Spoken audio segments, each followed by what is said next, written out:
Welcome back to GearWire. I'm Bill Holland, and you'll notice behind me the Truth B2031A monitors from Behringer. Now these are active studio monitors, meaning they're self-powered. They do not require a separate amp for you to get them. They come as a pair, so purchasing these means you automatically have monitoring set up for your studio. But the question a lot of people ask, of course, is, are these appropriate to what I'm doing? And I'll tell you right now, this is a beginner's monitor. This is, I don't have a lot of money, I need something to monitor off of. Our in-studio monitors, we have Mackeys, we have Rolands, and we recently received these. These seem to hold up all right so far, but I've heard a lot of things online about them breaking, the tweeters going out, that kind of thing. So that is one thing to be warned about with this purchase. However, it's cheaper than buying other alternatives, so if you're going to buy them for a year or two and then replace them, might not be a bad move for a first pair of monitors. But if you're the kind of person who wants to do it right the first time and you know you're going to be using these over and over again, then yeah, it makes sense to go ahead and get the good state-of-the-art, top-of-the-line monitors.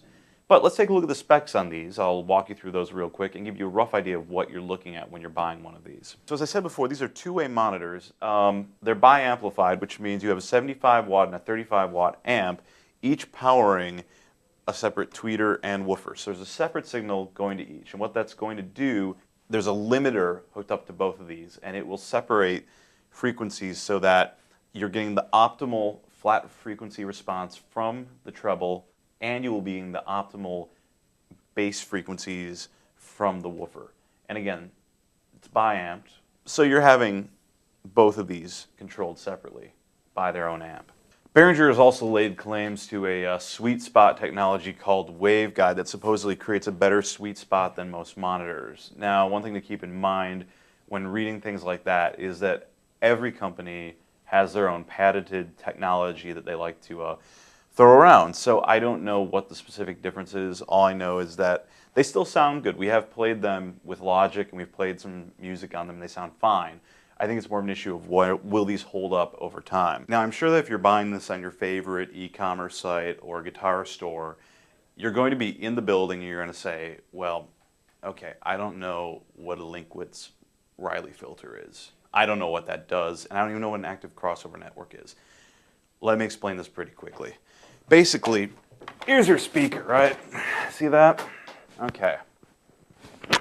See this thing on the back, on the front? You've got your woofer and your tweeter. On the back, this is your power amp, and inside of that is the active crossover network. The Linkwitz-Riley filters are inside of this, and essentially what they do is they are your limiters that are filtering out unwanted frequencies to provide a flat frequency response, so you get the closest thing to what the sound's going to sound like without being altered.